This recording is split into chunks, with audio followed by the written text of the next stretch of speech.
Hello everyone, it's Michael Jones. Time for the Bible read for August 20th.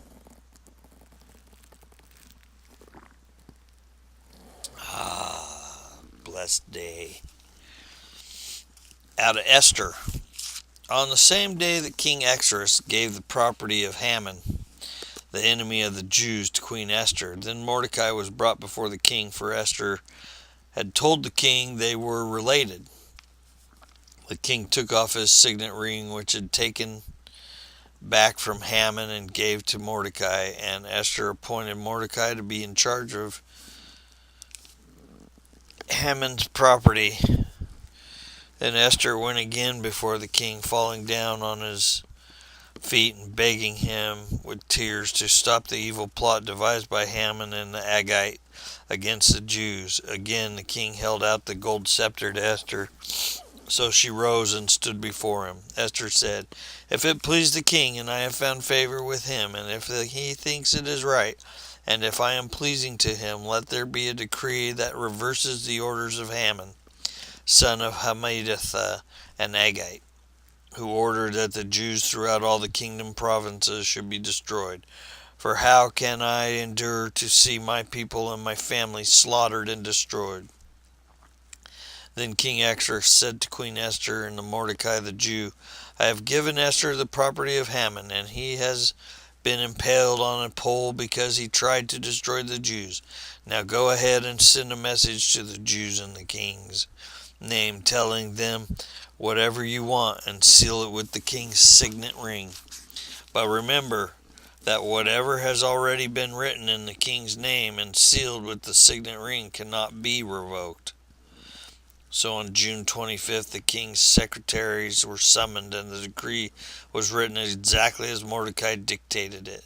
It was sent to the Jews and to the highest officers and governors and the nobles of all 127 provinces, stretching from India to Ethiopia. The decree was written in the scripts and the language of the people of the empire, including that of the Jews. The decree was written in the name of King Xerxes and sealed with the king's signet ring. Mordecai sent and dispatched by swift messengers who rode fast horses, especially bred for king's service. The king's decree gave the Jews in every city authority to unite to defend their lives. They were allowed to kill, slaughter, and annihilate anyone of any nationality or province who might attack them or their children, wives, and take the property of their enemies. The day chosen for this event throughout all the provinces of King Xerxes was March 7th of the year. A copy of this decree was to be issued as law in every province and proclaimed to all peoples, so that the Jews would be ready to take revenge on their enemies on the appointed day. So urged on by the king's command, the messengers rode out swiftly on fast-bred horses for the king's service. The same decree was also proclaimed in the fortress of Susa. Then Mordecai left the king's presence, wearing the royal robe of blue and white, and great crown of gold, and an outer cloak of fine linen and purple. And the people of Susa celebrated the new decree. The Jews were filled with joy and gladness, and were honored everywhere. In every province and city, wherever the king's decree arrived, the Jews rejoiced and had great celebration, and declared a public festival and holiday, and many of the people of the land became Jews themselves, for they feared that the Jews might do to them. So on March 7th, the two decrees of the king were put into effect. On that day, the enemies of the Jews had hoped to overpower them, but quite the opposite happened. It was the Jews who overpowered their enemies. The Jews gathered in their cities throughout all the king's provinces to attack anyone who tried to harm them. But no one could make a stand against them, for everyone was afraid of them, and all the nobles of the provinces, the highest officers and governors, and the royal officials helped the Jews for fear of Mordecai, for Mordecai had been promoted in the king's palace, and his fame spread throughout the provinces as he became more and more powerful. So the Jews went ahead of the appointed day and struck down their enemies with the sword. They killed and annihilated their enemies and did as they pleased to those who hated them. In the fortress of Susa itself, the Jews killed 500 men. They also killed Pershandatha, Dalphon, Asphatha, Paratheth, Adelia, Ardatheth, Parmashta, Arisai, Ardai, and Vaatha, the 10 sons of Haman, son of Hammedatha, the enemy of the Jew. But they did not take any plunder. That very day the king was informed of the number of people who killed in the fortress of Susa. He called for Queen Esther. He said, "The Jews have killed 500 men in the fortress of Susa alone, as well as Haman's 10 sons. If they have done that here, what has happened in the rest of the provinces? But now, what more do you want? It will be granted to you. Tell me, and I will do it." Esther responded, "If it please the king, give the Jews in Susa permission to do again tomorrow as they have done today, and let the bodies of Haman's 10 sons be impaled on a pole." So the king agreed, and the decree was announced in Susa, and they impaled the bodies of Haman's 10 sons. And then the Jews at Susa gathered together on March 8th and killed 300 more men, and again they took no plunder. Meanwhile, the other Jews throughout the king's province had gathered together to defend their lives. They gained relief from all their enemies, killing 75,000 of those who had hated them. But they did not take any plunder. This was done throughout the province on March 7th and on March 8th. They rested, celebrating their victory with a day of feasting and gladness. The Jews at Susa killed their enemies on March 7th and again on March 8th, then rested on March 9th, making that their day of feasting and gladness. So to this day, rural Jews living in remote villages celebrate an annual festival and holiday on the appointed day in late winter, when they rejoice and send gifts of food to each other. Mordecai recorded these events and sent letters to the Jews near and far throughout the province of King Ahasuerus, calling on them to celebrate an annual festival on these 2 days. He told them to celebrate these days with feasting and gladness, and by giving gifts of food to each other and present to the poor. This would commemorate a time when the Jews gained relief from their enemies, when their sorrow was turned into gladness and their mourning into joy. So the Jews accepted Mordecai's proposal and adopted this annual custom.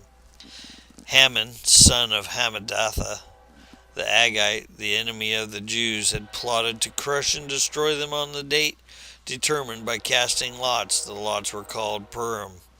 But when Esther came before the king, he issued a decree causing Haman's evil plot to backfire, and Haman and his sons were impaled on sharpened poles. That is why this celebration is called Purim, because it is an ancient word for casting lots.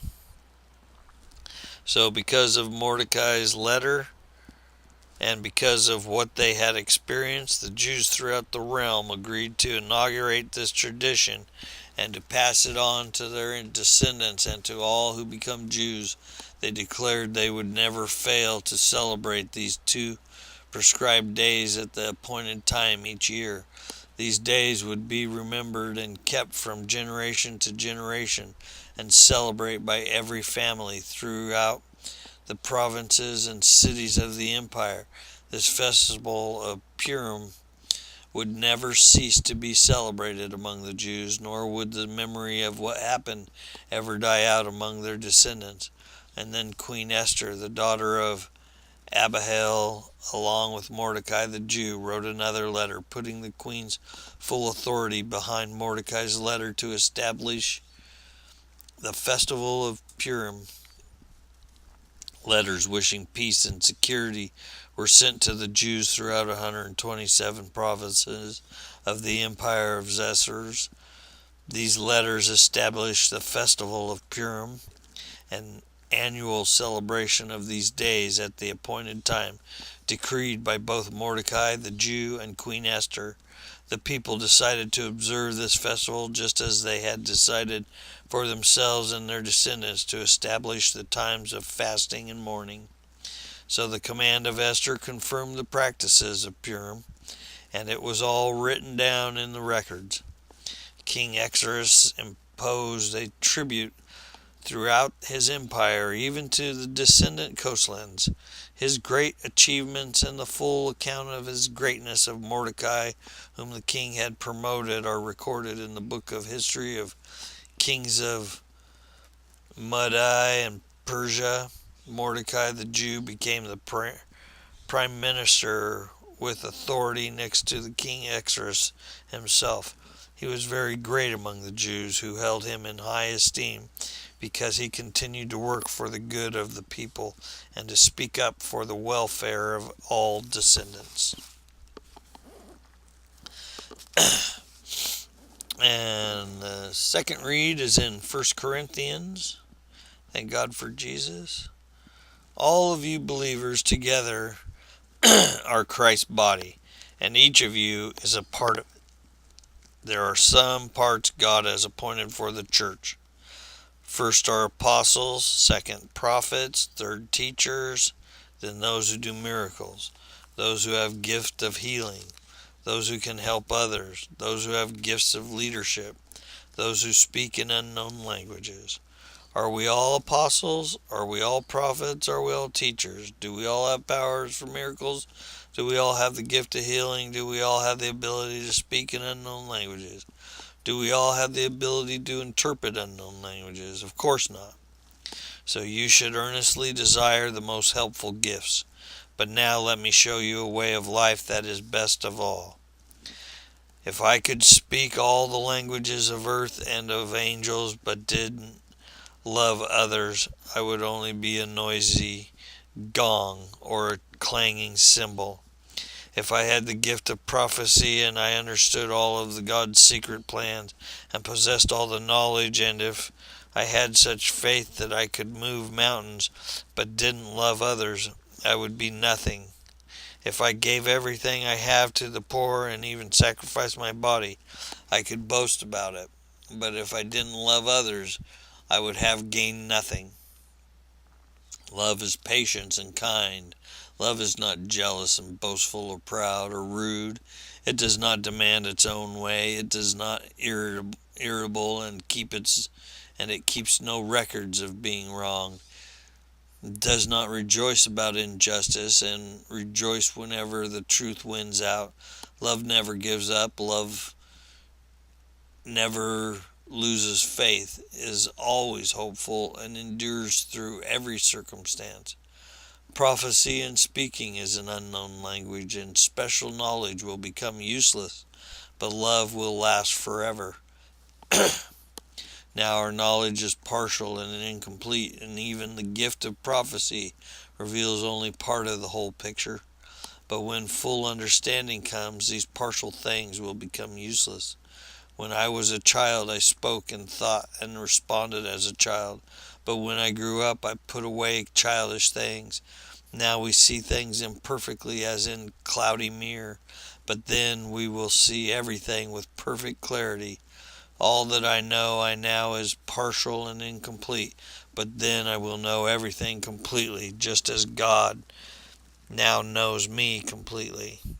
3 things will last forever: faith, hope, and love, and the greatest of these is love. And that's August 20th.